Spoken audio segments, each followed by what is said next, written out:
मुफ्ती साहब ने बड़ी गंभीर बातें कही, लेकिन उस पर मुझे 2 टिप्पणी करनी, फिर सुरेश जी के पास। उन्होंने बसपा पे जो टिप्पणी की उसका उत्तर सुरेश जी देंगे। मुझे इस पर ऐतराज नहीं, कश्मीर फाइल बने। ये सुरेश जी आ रहे, आप ही पास आएंगे। अगर कश्मीर फाइल का नाम ये रखा होता कि जालिम मौलाना, तो मैं आपत्ति करता। बहशी मुल्ला ये नाम रखा होता तो मैं आपत्ति करता। नदवी साहब, नदीमुद्दीन साहब, Kashmir file, Gujarat file, Ajmer Sharif file, मैं कोई आपत्ति करूं? वो ठीक है, जाके लोग देखेंगे, नहीं अच्छी लगेगी दोबारा नहीं जाएंगे, मना करेंगे। लेकिन इसकी तुलना घूसखोर पंडित से नहीं कर सकते, और ना इसकी तुलना ये, फिर मैं तुलना बोल दूंगा तो बड़ा बवाल हो जाएगा, फिर तो यहां से लेके कतर तक में हंगामा हो जाएगा। आपने सरस्वती माता को नग्न दिखाया, उनको दिखा सकते हो, बताने की जरूरत तो नहीं किनको। अरे नग्न नहीं, शेरवानी पहने भी फोटो बना सकते हो। नहीं, एक ने पेंसिल से कुछ स्केच खींचे थे, पूरे ब्रह्मांड में घूमते फिरे, मारे गए, उनके ऊपर अरबों खरबों का फतवा जारी हो गया था। मौलाना साहब आप तो जानते हैं मुफ्ती साहब, ये एक गांव में कहावत है, गरीब की लुगाई सबकी भौजाई, ऐसा समझ लियो क्या कि 24 घंटे होली के मूड में हो? ये नहीं चलेगा। ये क्रिएटिविटी उधर क्यों नहीं आई? वो पढ़िए बाइबिल, बाइबिल में भी बड़ी रोचक रोचक कथाएं हैं जिन पे आज की जनरेशन हंसेगी, कुरान में भी है। ठीक, उन कथाओं पर कभी सिनेमा क्यों नहीं बना, किताब क्यों नहीं लिखी गई? बताइए, होना चाहिए था ना। इसलिए मैं कहता हूं कि ये एक डिजाइन्ड सबोटाज है, वेल रिटेड, सुचिंतित षड्यंत्र है भारत की एकात्मता को कमजोर करने। अब आता हूं सुरेश जी के पास, इसके राजनीतिक पक्ष के लिए। मैं तो खरी बात कहने वाला आदमी हूं। मायावती जी के साहस को प्रणाम है, नमस्कार है। उनके कद का कोई नेता नहीं बोला, कोई भी नहीं बोला। लोकसभा के 2022 के चुनाव में जो लोग परशुराम का मंदिर बनवाने की बात कह रहे थे, उत्तर प्रदेश के बड़े राजनेता, और फरसा लेके फोटो खिंचा रहे थे, हैं? वो कहां है? फरसा जेब में रख लिया क्या जो परशुराम बन रहे थे? ब्राह्मणों के वोट से राजनीति करने वाले कहां हैं? कम से कम मायावती ने हिम्मत तो जुटाई और बिना किसी जलेबी बनाने सीधे सीधे कहा कि ये खराब है, बसपा इसके खिलाफ खड़ी है। और बड़ा मन की बात देखिए, वो अकेली ऐसी नेता है, बड़ी नेता देश की, जिन्होंने योगी आदित्यनाथ के इस कदम को लिखत पढ़त में सराहा कि उस मामले में एफआईआर दर्ज करके अच्छा काम किया है सुरेश जी। लेकिन मुफ्ती साहब आपको वो पुराना नारा बता रहे हैं, तिलक तराजू। सुरेश जी, तो मैं ये राष्ट्रवाणी जो आपका चैनल है, मैं उसके लिए मंगल कामना करता हूँ जी प्रणाम। कि स्पष्ट, अच्छी और सच्ची खबरों के लिए और बहस के लिए जो कहीं पहले थे, ये राष्ट्रवाणी चैनल पराकाष्ठा तक जाएगा, इस तरह की हमारी मंगल कामना है। जी, और जहां तक किसी नारे की बात है, मुफ्ती साहब की बात है, तो मुफ्ती साहब को शायद जानकारी ना हो, कहीं से सुन लिया हो। नहीं तो मुफ्ती साहब को मेरा अनुरोध है कि वो उस डेट को बताएं, उस मंच को बताएं जहां मान्यवर कांशीराम साहब या मान्य बहन जी ने अथवा हमारे किसी बसपा के सीनियर लीडर ने ये नारा दिया हो, इन्होंने सुना हो, इन्होंने देखा हो बोलते हुए। ये तो इनके लिए हो गया। और माननीय बहन जी ने कहा ही कहा नहीं है, करके दिखाया है। एक तीसरी आजादी नाम की फिल्म थी, तीसरी आजादी नाम की फिल्म थी, जिसमें मेरे ब्राह्मण समाज का जो कुछ रोल था, उस पे माननीय बहन जी ने अपनी सरकार में सबसे पहले बेल लगाया और उसको बंद कर दिया। और यहाँ पर भी हम चूंकि बाबा साहेब के वंशज हैं, मान्य बहन जी भी उनकी अनुयायी हैं, हम भी मान्य बहन जी के अनुयायी होते हुए उनके अनुयायी हैं बाबा साहेब के।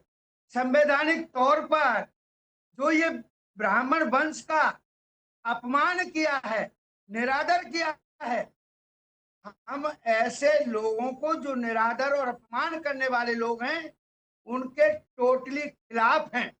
और ये जो मान्य बहन जी की डिमांड थी, मान्य बहन जी भी धन्यवाद की बात और आप भी धन्यवाद के पात्र कि कम से कम जायज बात को तो कहा कि भाई हमने ये कहा कि इस पर रोक लगनी चाहिए और एफआईआर लॉन्च होनी चाहिए, मान्य बहन जी ने कहा।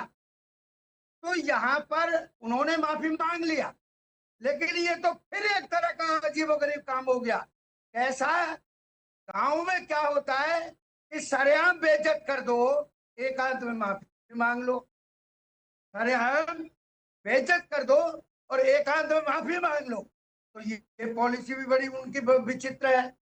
इसलिए मेरे जो यहाँ पर उस वर्ग के लोग बैठे हैं जो इस देश में पूजा के पात्र हैं, और फिर मैं मुफ्ती साहब के पास आ रहा हूँ। हमारे उसमें रामवीर सिंह उपाध्याय पहली सरकार में मिनिस्टर रहे और उसके बाद उनका पूरा परिवार तन्मयता के साथ बहुजन समाज पार्टी के साथ जुड़ा रहा मौत तक। और क्षत्रिय वंश के ठाकुर जयवीर सिंह अलीगढ़ से, और सबसे पहला एमएलसी अगर हमने दिया तो वो वैश्य समाज से दिया, सुधीर गोयल साहब को बनाया पहला एमएलसी, जो दिल्ली यूनिवर्सिटी के प्रोफेसर होते हैं। तो ऐसे करके यदि हमारा कहीं इस तरह का नारा होता, वहां में जाकर के, हालांकि अमिताभ साहब भी मीडिया के लोग हैं, लेकिन जो दूसरे तरह के मीडिया के लोग हैं जिनका अपना स्वयं का चरित्र नहीं है, वो लोग वहां में जाकर के किसके मुंह पे माइक रख करके क्या कहलवा दें।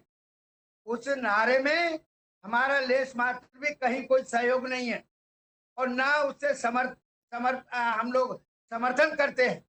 इसलिए जो ये फिल्म बनी है, हालांकि इसकी इसी तरह की फिल्में पहले आई हैं, लेकिन पर्टिकुलर किसी का नाम नहीं आया है, किसी कौम का, किसी मजहब का, किसी प्रांत का, किसी जाति का कोई नाम नहीं है। ओ माय गॉड है, फिल्म बनी है। और अभी मुफ्ती साहब जिक्र कर रहे हैं या और साथी भी जिक्र कर रहे हैं, अभी तो संभव है ये भी पंगा उस दौरान हुआ जब यूजीसी वाला पंगा चल रहा हो, इस देश में एसटी एक्ट वाला पंगा चल रहा हो, इस देश में एसआईआर पंगा चल रहा हो, इस देश में भिन्न भिन्न तरीके के और पंगे चल रहे हैं। उस दौरान ये फिल्म लाना कभी भी नहीं लाना उचित था, लेकिन ये तो और बवाल काटने वाला मामला हो गया। और अभी जो जिक्र हो रहा है संभल पर, कल की संभल फिल्म बनी है वो भी आएगी, और गौदान है वो भी आएगी। तो हो सकता है मुफ्ती साहब आज नहीं चीख रहे हैं तो फिर चीखेंगे। इसलिए किसी वर्ग विशेष पर, किसी भाषा विशेष पर, किसी प्रांत के ऊपर विशेषकर, किसी जाति के आधार पर, किसी जेंडर के आधार पर इस तरह की फिल्में बनाना न्यायोचित नहीं है, संवैधानिक नहीं है। इससे मनमुटाव बढ़ता है, भाईचारा खराब होता है। और इस देश में आज का जो टाइम है, आज का जो टेन्योर है, अब उन्होंने मुख्यमंत्री महोदय ने, तो वो चूंकि शासन में है और मुखिया है अपने प्रदेश के, इसलिए उन्होंने आदेश किए और एफआईआर लॉन्च हो गई। नहीं तो पता नहीं कितने पंगे ऐसे पड़े हैं। ठीक है जहां सुरेश पर जी, कौन कौन कैसे ठीक कह रहे हैं आप। बेइज्जत अभी हो रहा। रुकना, मैं रोकूंगा, बाकी लोगों के पास चलूंगा। मसला ये नहीं कि योगी जी उत्तर प्रदेश में मुख्यमंत्री हैं, भारत में 3 दर्जन मुख्यमंत्री हैं, और क्या किसी ने के कान पे क्यों नहीं रहेंगी। इसीलिए मैं कह रहा हूं कि योगी इज समथिंग डिफरेंट, योगी अलग मेटल है। ये काम मोहन यादव नहीं कर सकते थे, पवन विजय, ये काम भजनलाल शर्मा नहीं कर सकते थे राजस्थान में, ये छत्तीसगढ़ वाले साय नहीं कर सकते थे, ये हेमंता विश्व शर्मा नहीं कर सकते थे, ये पुष्कर धामी नहीं कर सकते थे। पवन विजय। ये था। महाराज जी ने जिस संवेदनशीलता का परिचय देते हुए तुरंत कार्रवाई की, उस संवेदनशीलता का मुझे लगता है अन्य नेताओं में अभाव है। अरे भाई, बात ब्राह्मण की होती है तो एक न्यू नॉर्मल चीज हो गई है कि ब्राह्मण शोषक है। अभी एक रिपोर्ट मैं देख रहा था, उस रिपोर्ट में जो आपका सुलभ शौचालय है उसमें मैक्सिमम काम करने वाले ब्राह्मण हैं। 50% काम करने वाले जो घरेलू काम कर रहे हैं, रसोइया से लेकर के घरेलू नौकर से ब्राह्मण हैं। रिक्शे चलाने वाले, दिल्ली में मैक्सिमम रिक्शे चलाने वाले ब्राह्मण हैं। पुरोहित वर्ग जितना है वो गरीबी रेखा के नीचे जीवन यापन कर रहा है। तो जब ब्राह्मणों की बात आती है तो एक या दो का उदाहरण दे करके और उनको पूरे समाज पर लागू कर दिया जाता है। यह निहायत ही बहुत ही असंवेदनशील बात है। हर समाज में कोई बहुत अमीर व्यक्ति हो सकता है, कोई बहुत गरीब व्यक्ति हो सकता है, लेकिन मैं फिर कह रहा हूं कि जो कॉमन नाउन और प्रॉपर नाउन का मसला है कि आपने पंडित का नाम लेकर के पूरे समाज को घूसखोर बताने की जो बात कही है, आपके अंदर जरा सा भी ये सेंस नहीं है, जरा सा भी ये दिमाग नहीं आया कि हम पूरे एक समूह को टारगेट कर रहे हैं। ये जो मनोज बाजपेयी है और जो ये मिर्जापुर वाला है, ये दोनों लोग से मैं सख्त अब इस लहजे में बात करना चाहूंगा कि तुम्हारे पास कोई दिमाग नाम की चीज है? तुम जिस तरीके से परिवार को तोड़ने वाले सीरियलों में काम कर रहे हो, जिस तरीके से समाज को तोड़ने वाले सीरियलों में काम कर रहे हो, ये तुम्हें जरा सा तुम्हारे पास अकल है कि तुम क्या कर रहे हो? ये मनोज बाजपेयी ने निहायत ही घटिया काम किया है, नीरज पांडे ने निहायत ही घटिया काम किया है। मैं फिर कह रहा हूं कि इन लोगों को फंड कौन दे रहा है इसको चेक करना चाहिए। महाराज जी ने जो काम किया है बहुत ही स्तुत्य काम किया है और समाज को उत्तर प्रदेश में, मैं आगे चलूं। मीनाक्षी जी, खेद व्यक्त करने से या आई एम सॉरी बोलने से ऐसे दुष्टों को नहीं छोड़ना चाहिए, नहीं, कुछ मजा भी तो चखना चाहिए। भारत की सबसे बड़ी समस्या ये है कि मकबूल फिदा हुसैन को अगर 4 टोटा लगा दिए होते जी, तो आज ये घूसखोर पंडित नहीं बनती। अगर मकबूल फिदा हुसैन का थोड़ा शारीरिक सम्मान समारोह हो गया होता जी जी, तो आज ये दिन नहीं आते। कहा जा रहा है कि भाई नीरज पांडे ने सॉरी बोल दिया, कह दिया प्रचार भी हटा लेंगे, प्रोमो हटा लेंगे और नाम भी बदल देंगे। नहीं जी, आप मुंह पर थूक गए, ठीक बात कही सुरेश जी ने, चौराहे पर गाली दी और अंधेरे में माफी मांग रहे हो। मीनाक्षी जी, मानती हूँ कि जो आजकल चल रहा है और ये जो ट्रेंड है पहले नहीं होता था। ये ट्रेंड जो आया है 10, 12, 15 सालों में आया है और तब से एक ट्रेंड बन गया है कि लोग जैसे अभी माँ काली की आईज सिगरेट पिलाते हुए दिखाया गया, उन्हें LGBT का वो झंडा लेके दिखाया हुआ, फिर बाद में उन्होंने बोला हमारी तो ये क्रिएटिविटी है, चलो जी सॉरी मांग लेते हैं, चलो जी पोस्टर हटा देते हैं। तो क्या होता है, इन लोगों को फ्री पब्लिसिटी मिल चुकी होती है, जो आज अगर ये पेड पब्लिसिटी ले तो शायद इनको बहुत पे करना पड़ेगा, बट वो क्या करते हैं, फिर शॉर्टकट अपनाते हैं कि ठीक है चलो थोड़ा सा पहले कुछ कंट्रोवर्शियल नाम लेंगे, तो चलो जिन लोग इसके बारे में कुछ बातें करेंगे, दुनिया देखने जाएगी, उनको प्रॉफिट होगा। बट मुझे सबसे ज्यादा बुरा लग रहा है क्योंकि खुद मनोज वाजपेयी है, नीरज पांडे वो ब्राह्मण है और ब्राह्मणों को टारगेट कर रहे हैं, तो बहुत गलत बात है। क्यों? क्योंकि ब्राह्मणों ने इस देश को बहुत कुछ दिया है।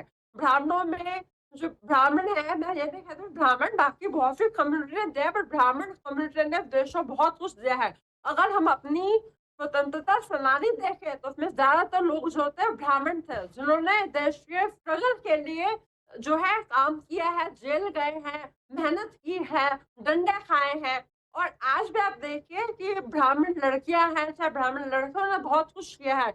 नीरज पांडे जी ने एक बहुत अच्छी फिल्म बनाई थी वेडनेसडे, जिस पे मैं कांग्रेचुलेट करती हूँ, बट आज उन्होंने अपना ही पैरों पे कहते हैं कुल्हाड़ी मारी है कि जब जाके उन्होंने फिल्म बनाई है पंडित नाम की जो मूवी बनाई है घूसखोर। आपको ठीक है, घूसखोर एक बीमारी है, सोसाइटी में है, बट उसमें किसी पर्टिकुलर जाति को लेके टारगेट करना, ना कि मतलब पर्टिकुलर जाति को आप फिर पर्टिकुलर कास्ट को भी लेके टारगेट करें तो गलत है। आपको नाम लिखना है कि घूस और कुछ भी लिख देते हैं, बट आपकी उस टाइम आपकी क्या दिमाग रहा, आपने क्या किया ये सब। और मुझे लगता है कि एक टाइम आ गया है जब पे सेंसर बोर्ड को भी स्ट्रिक्ट एक्शन लेने होंगे, क्योंकि सेंसर बोर्ड इस चीज को बड़े आसान से पास कर देता है, बाद में ये जो ठीक है है, कोर्ट में ठीक है जाता है, मीनाक्षी, ये जाता है, तब ठीक है, तक ठीक इनको है बहुत मीनाक्षी, आपने अपनी पब्लिसिटी बात अच्छे से मिलती रखी। मैं राजेश तो पंडित जी के मुझे पास लगता चलूं, है लेकिन कि ठीक जो है ये मीनाक्षी, लोग लेकिन एक माफी बात और कहूँ, शायद करके मेरी छूट जानकारी हो जाते सकता है हैं, गलत हो। ये इससे वो ओटीटी एक पर, ठीक है मैसेज मीनाक्षी, रुकना होगा होगा। कि